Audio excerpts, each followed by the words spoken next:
زندگی میں دلکشی پیدا کرنے کا ذریعہ ہو سکتے ہیں؟ میرا یہی یقین ہے۔ دراصل میرا نظریہ یہ ہے کہ جس طرح ہم انسانوں کی ایک دنیا ہے، اسی طرح بھوتوں کی بھی ایک دنیا ہے، اور جس طرح ہم انسان بھوتوں سے ڈرتے ہیں، اسی طرح بھوت بھی انسانوں سے ڈرتے ہیں۔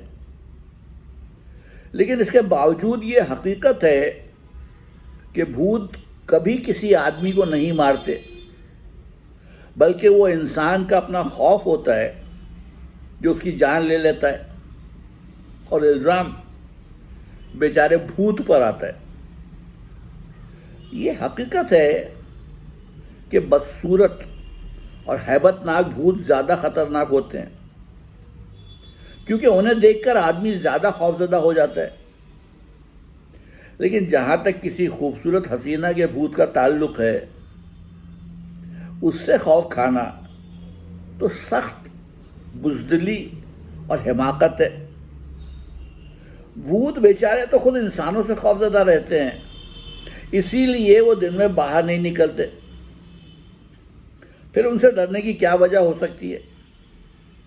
یقین کرو میرے دوست، انسان صرف اپنے خوف سے مرتا ہے۔ بھوت اس معاملے میں بالکل بے گناہ ہوتے ہیں۔ تمہارا نظریہ تو بڑا خوبصورت ہے، جنک نے مسکرا کر کہا، لیکن میں پھر بھی تمہیں اس مکان میں رہنے کی اجازت نہیں دے سکتا۔ آخر تم مجھ پر بھروسہ کیوں نہیں کرتے؟ تم مجھے اتنا بزدل کیوں سمجھتے ہو کہ میں کسی حسین لڑکی کا بھوت دیکھ کر مر جاؤں گا؟ بھگوان کے لیے تم مجھے اس مکان میں رہنے کی اجازت دے دو، ہو سکتا ہے میں تمہارے اس مکان سے بھوت بھگانے میں کامیاب ہو جاؤں۔ تم آخر کیوں اپنی زندگی کے پیچھے پڑے ہوئے ہو؟ کیوں مجھے اس کام کے لیے مجبور کر رہے ہو جو میں نہیں کرنا چاہتا؟ جنک، اشیم نے کرسی سے اٹھ کر کمرے میں ٹہلتے ہوئے کہا،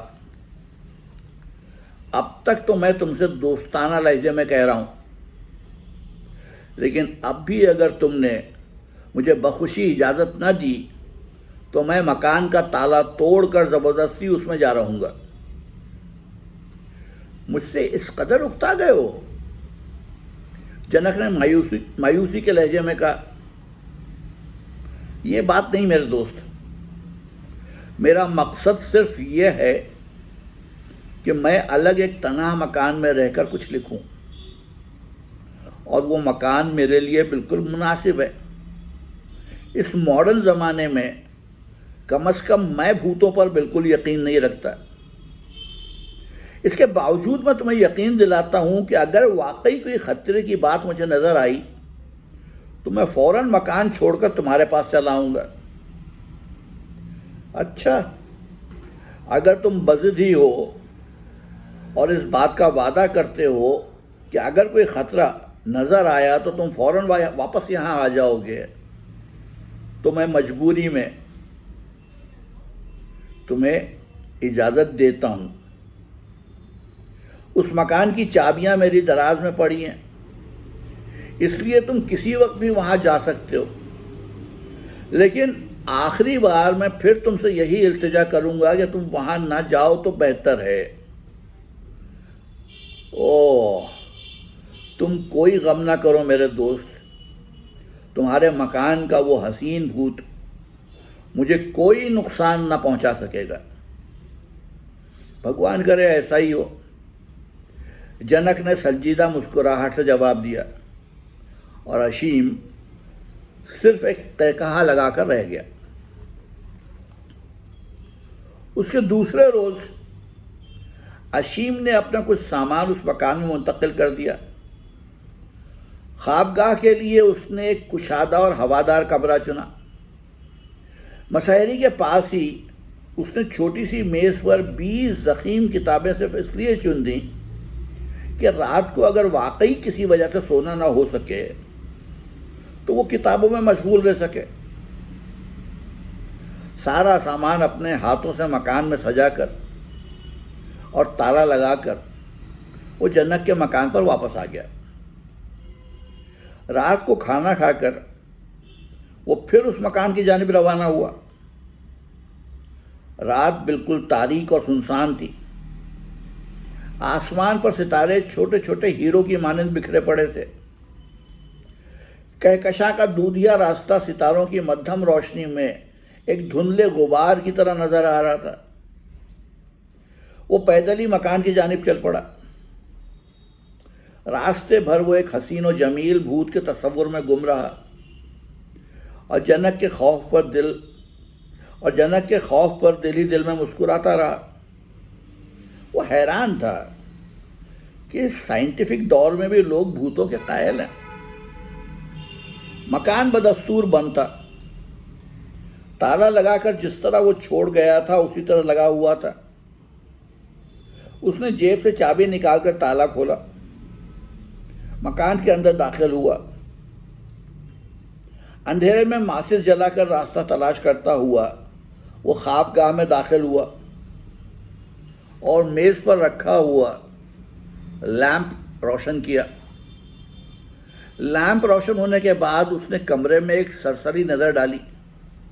ہر چیز اپنی جگہ درست تھی، لیکن یکایک اس کی طائرانہ نظر مشہری کے سرانے والی چھوٹی میز پر آ کر رک گئی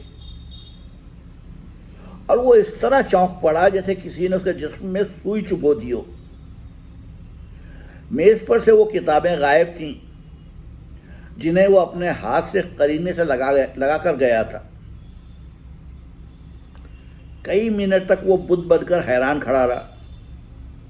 پھر یہ سوچ کر کہ شاید اس نے کتابیں میز پر لگائی نہ ہوں، وہ کمرے میں ادھر ادھر کتابیں تلاش کرنے لگا۔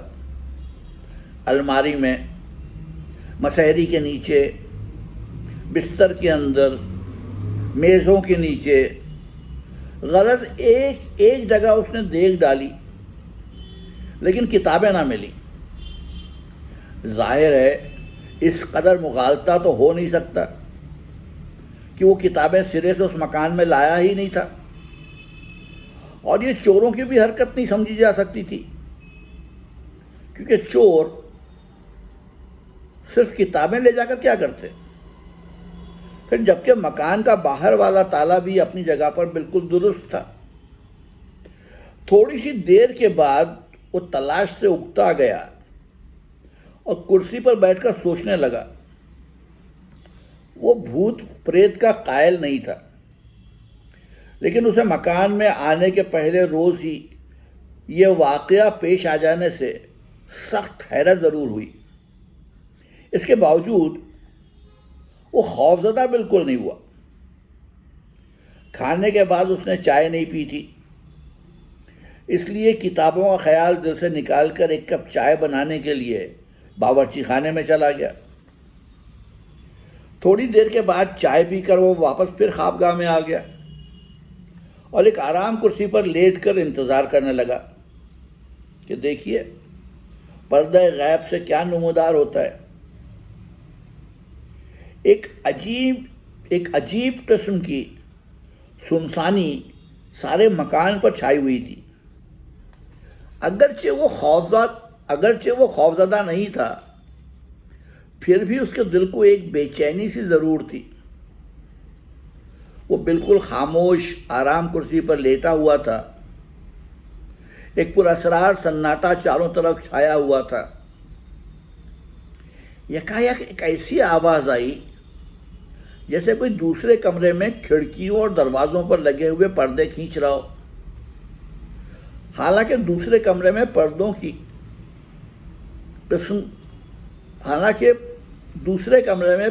قسم کی کوئی چیز نہیں تھی۔ وہ ہوشیار اور چوکنا ہو کر کرسی پر بیٹھ گیا۔ کچھ دیر کے بعد دوسرے کمرے سے ریشمی کپڑوں کی سرسراہٹ سی سنائی دی، جیسے کوئی عورت ادھر سے ادھر چل پھر رہی ہو۔ یہ آوازیں سن کر اس کے اعصاب کشیدہ ہونے لگے اور اس کے کان آوازوں پر لگ گئے۔ چند لمحے بعد ہی دو عورتوں کے بولنے کی آوازیں سنائی دینے لگی۔ اگرچہ الفاظ سمجھ میں نہیں آ رہے تھے، لیکن پھر بھی آوازوں سے یہ اندازہ ضرور لگایا جا سکتا تھا کہ آوازیں دو عورتوں کی ہیں۔ اس کی حیرت لمحہ بہ لمحہ بڑھتی چلی جا رہی تھی۔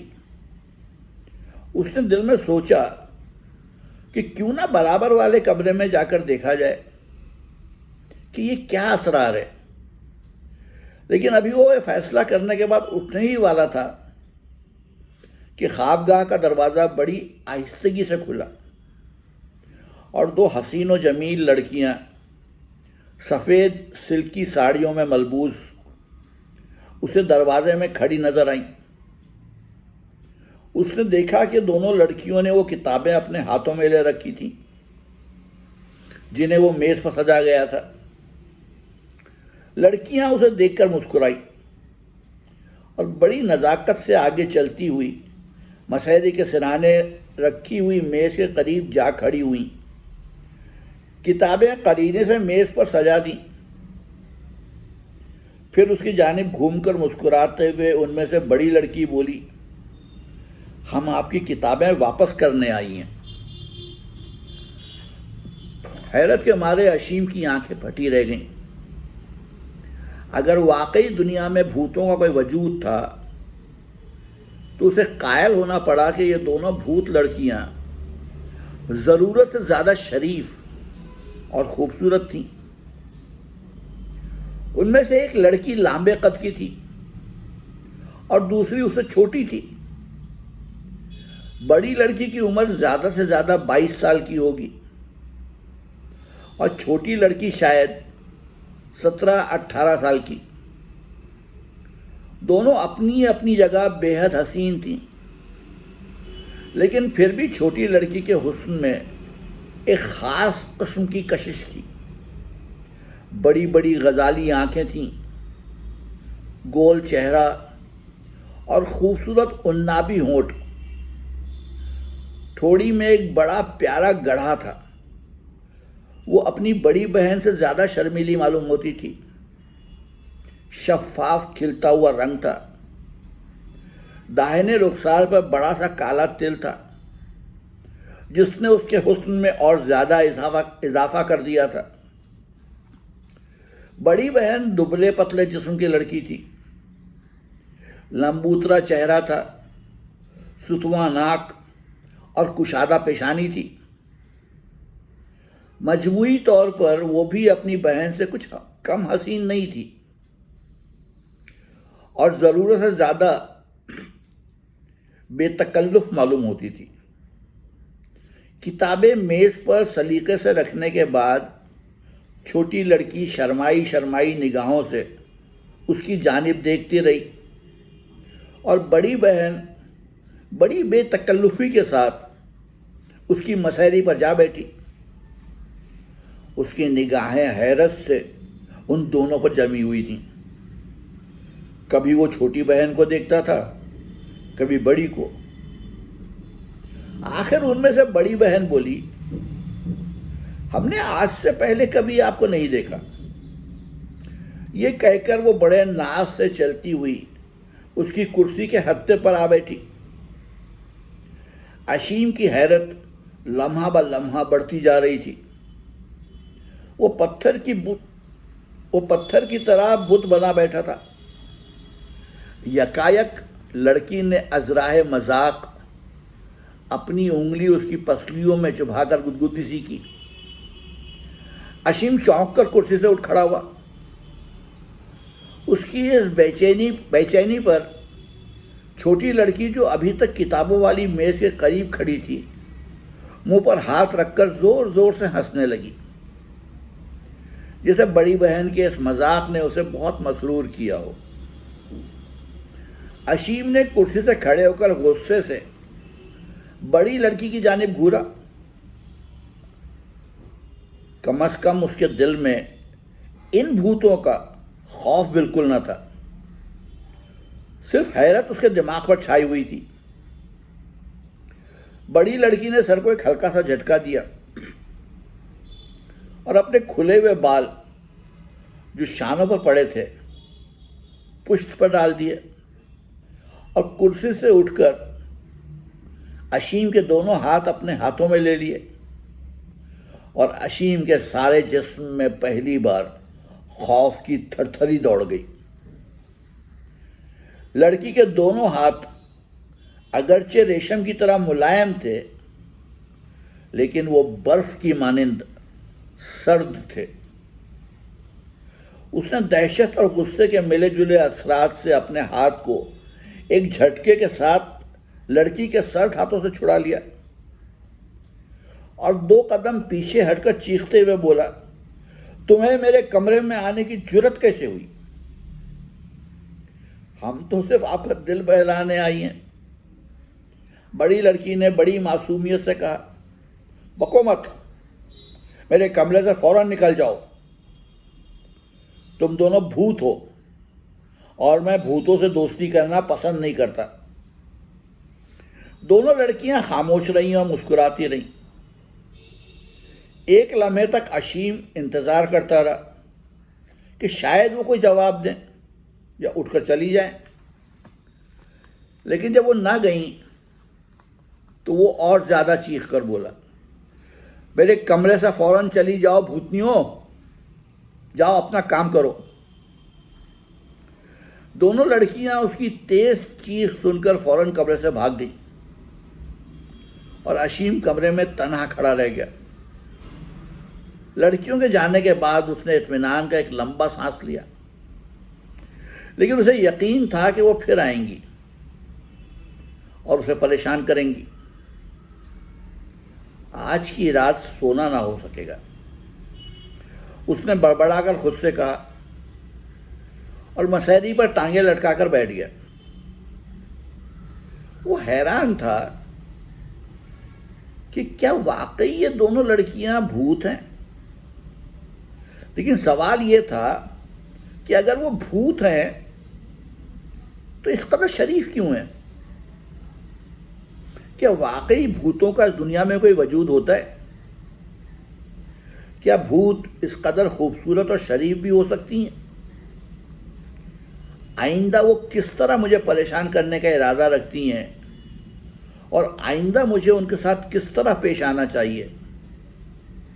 یہ اور اسی طرح کے کئی اور سوالات اس کے ذہن میں چکرا رہے تھے۔ ایک لمحے کے لیے اس نے سوچا کہ کیا مجھے یہ مکان چھوڑ دینا چاہیے، لیکن فوراً ہی خیال آیا کہ مکان چھوڑ دینے پر جنک اس کا مذاق اڑائے گا۔ اس لیے اس نے دل ہی دل میں فیصلہ کر لیا کہ وہ مکان نہیں چھوڑے گا۔ وہ ایک کتاب لے کر بستر پر لیٹ گیا۔ اسے یقین تھا کہ آج کی رات سونا نہیں ہو سکے گا، اس لیے اس نے کتاب پڑھ کر ہی رات گزار دینے کا ارادہ کر لیا۔ لیکن اگر اس کا خیال تھا کہ وہ کتاب کی دلچسپیوں میں گم ہو کر یہ رات آسانی سے کاٹ دے گا تو یہ سراسر غلط ثابت ہوا۔ ایک صفحہ پڑھنے کے بعد ہی وہ کتاب سے اکتا گیا اور پھر اٹھ کر بیٹھ گیا۔ اگرچہ وہ لڑکیاں کمرے سے جا چکی تھیں، پھر بھی اسے ایک عجیب احساس ہو رہا تھا جسے ابھی وہ اس کمرے میں موجود ہوں۔ خوف کی ایک ہلکی سی لہر اس کے خون میں دوڑتی پھر رہی تھی۔ میں بھی بالکل احمق ہوں۔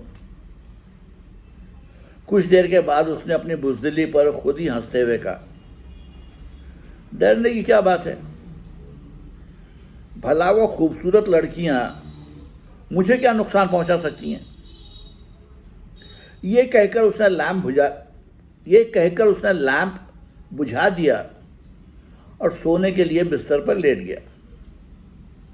لیکن بستر پر لیٹتے ہی اسے پھر وہی عجیب سا احساس ہونے لگا جیسے کوئی کمرے میں موجود ہو۔ اندھیرے میں اس نے محسوس کیا جیسے 2 تاریک سائے ادھر ادھر چل رہے ہیں۔ قدموں کی آوازیں واضح طور پر سنائی دے رہی تھیں۔ کبھی کبھی کسی کی خسر پھسر باتیں کرنے کی سی آوازیں آنے لگتی۔ آوازیں کبھی عین اس کے کمرے میں سے آنے لگتی اور کبھی کمرے کے باہر سے کپڑوں کی سرسراہٹیں اور کھڑکیوں کے پردے کھینچنے کی آوازیں بھی بڑی واضح سنائی دے رہی تھیں۔ اشیم کی زندگی میں یہ بالکل نیا تجربہ تھا، اور یہ اسی کی ہمت تھی کہ ان تمام باتوں کے باوجود وہ اطمینان سے لیٹا ہوا تھا۔ اس کی جگہ کوئی دوسرا شخص ہوتا تو یقیناً کبھی کا مکان چھوڑ کر بھاگ گیا ہوتا، یا خوف کی وجہ سے بے ہوش ہو چکا ہوتا۔ لیکن وہ چونکہ طبعاً بڑا دلیر شخص تھا، اس لیے جرأت کے ساتھ پڑا رہا، اور لیٹے لیٹے نہ جانے کب اس کی آنکھ لگ گئی۔ لیکن ابھی سوئے ہوئے زیادہ سے زیادہ چند منٹ گزرے ہوں گے کہ یکایک اسے ایسا محسوس ہوا جیسے اس کی ناک میں کسی نے کوئی تنکا وغیرہ گھسا دیا ہے۔ وہ چونک کر اٹھ بیٹھا، اور پے در پے 2-3 چھینکیں اسے آ گئیں۔ چھینکوں کے ساتھ ہی اندھیرے میں 2 نسوانی قہقہوں کی آوازیں سنائی دیں۔ اس نے غصے سے اپنی ناک سہلائی اور کچھ کہے بغیر پھر بستر پر لیٹ گیا۔ چونکہ کمرے کی تمام کھڑکیاں کھلی ہوئی تھیں، اس لیے ستاروں کی ہلکی روشنی میں تاریکی بڑی حد تک دور ہو گئی تھی۔ وہ میز، کرسیاں وغیرہ صاف طور پر دیکھ سکتا تھا۔ یکایک اس نے اپنی ادھ کھلی آنکھوں سے دیکھا کہ بڑی لڑکی پنجوں کے بل آہستہ آہستہ چلتی ہوئی اس کی مسہری کی جانب آ رہی ہے، اور اس کے ہاتھ میں کاغذ کی ایک لپٹی ہوئی باریک سی نلی ہے۔ کاغذ کی یہی بتی اس نے میری ناک میں گھسائی ہوگی، اشیم نے سوچا، اور وہ لڑکی بستر کے قریب پہنچنے سے پیشتر ہی اٹھ کر بیٹھ گیا۔ بھاگ جاؤ یہاں سے بھوتنیو، اس نے چیخ کر کہا، اور وہ سایہ فوراً غائب ہو گیا۔